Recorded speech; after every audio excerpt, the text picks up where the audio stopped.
कहा। तो मरियम नवाज भी तो कौन से इस मुल्क के साथ वो मुखलिस है, वो तो बाहर के एजेंडे पे चल रहे हैं, उनका अपना कोई एजेंडा तो है ही नहीं। आप मुझे बताएं उनके पास कोई अपना प्लान? उन्होंने 70 सालों में जिस तरह से मुल्क का बेड़ा गर्क किया है, इस मुल्क का सत्यानाश कर दिया है, यहाँ से अरबों रुपए का चोरी करके वो बाहर जाके अपनी प्रॉपर्टीज बनाई है, उनके जायदादें बाहर, उनके बच्चे बाहर, उनकी हर चीज बाहर है। उनका इस मुल्क के साथ है क्या?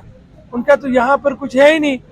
तो वो इसीलिए जब कोई मुश्किल वक्त आ जाता है तो वो मुल्क से बाहर चले जाते हैं। इसीलिए मरियम नवाज और ये जितने भी ये टोला है पीडीएम चोर जो है, जिन्होंने मुल्क को लूटा है बेदर्दी से, मैं समझता हूँ कि ये मुल्क के साथ मुखलिस नहीं है। अब वक्त है सिर्फ और सिर्फ इमरान खान का, और वो इमरान खान से खौफज़दा है, क्योंकि इमरान खान, अब आपको मैं एक मिसाल देता हूँ, परसों जलसे वाली जो मीनार पाकिस्तान में जलसा हुआ है, हर जगह पे रुकावटें खड़ी की थी, हमारे घरों के बाहर कंटेनर खड़े किए थे, गलियों के बाहर उन्होंने कंटेनर खड़े किए, लेकिन अवाम 4-4.5 लाख लोग वहां पर मौजूद थे। और लोग कहाँ से आए? पैदल आए, लाहौर ही निकले।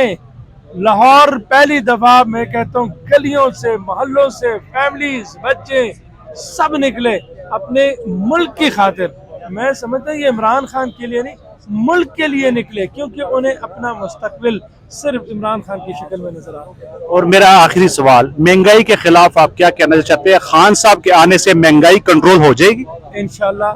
मैं आपको एक बात बता रहा हूँ, महंगाई इस वक्त जितने इन्होंने ये जो गरीबों का मजाक बनाना शुरू किया हुआ है, ये जो आटा दे रहे हैं, जगह जगह पे मुफ्त आटा दे रहे हैं, ठीक है, डेली एक जान वो आटा ले जाती है, रोजाना के हिसाब से एक बंदा मर जाता है, कभी खवातीन मर जाती है, बंदे कितने लोग मरे।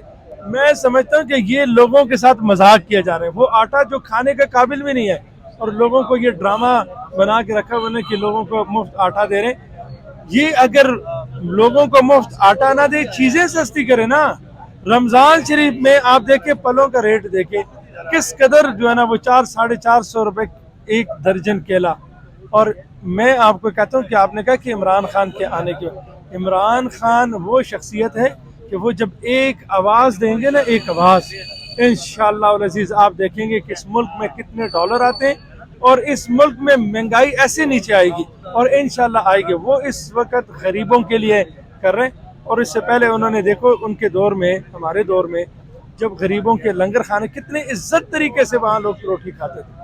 आज इन सालिमों ने पंजाब में जैसे वो कार्ड बंद कर दिया है, वो हेल्थ कार्ड।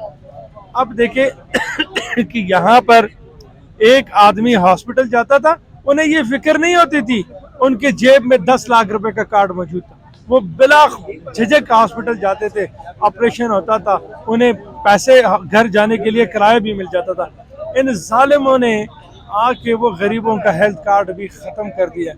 मैं समझता हूँ कि ये मुल्क के सबसे बड़े दुश्मन है ये पीडीएम, और मैं कहता हूँ अल्लाह ताला इनका बेड़ा गर्क कर दे। इन्होंने मुल्क का सत्यानाश कर दिया।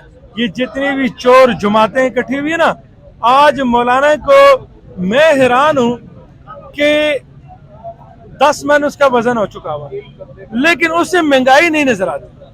पहले वो चीखता था 4 रुपए पेट्रोल महंगा होने पर, आज वो बिल्कुल आराम से बैठा हुआ है, उसका बेटा जो है ना वो लगा हुआ है, और वो आराम से, उन्हें महंगाई पता ही नहीं है किसी की महंगाई है या नहीं है। ये देखे, ये लोग हमारे खैरखा हो सकते हैं कि आज हमारे लिए वो एक लफ्ज भी नहीं बोलते। आज गरीब आवाम को इसी तरह से जो उन्होंने छोड़ दिया, गरीब आवाम मर रही है, उनके पास खाने के लिए कुछ नहीं है। जी नाजरीन, ये आपने सुनी Farooq Ahmad Khan, ticket holder PP 145 Lahore के ये उम्मीदवार हैं, इनकी गुफ्तगू आपने सुनी।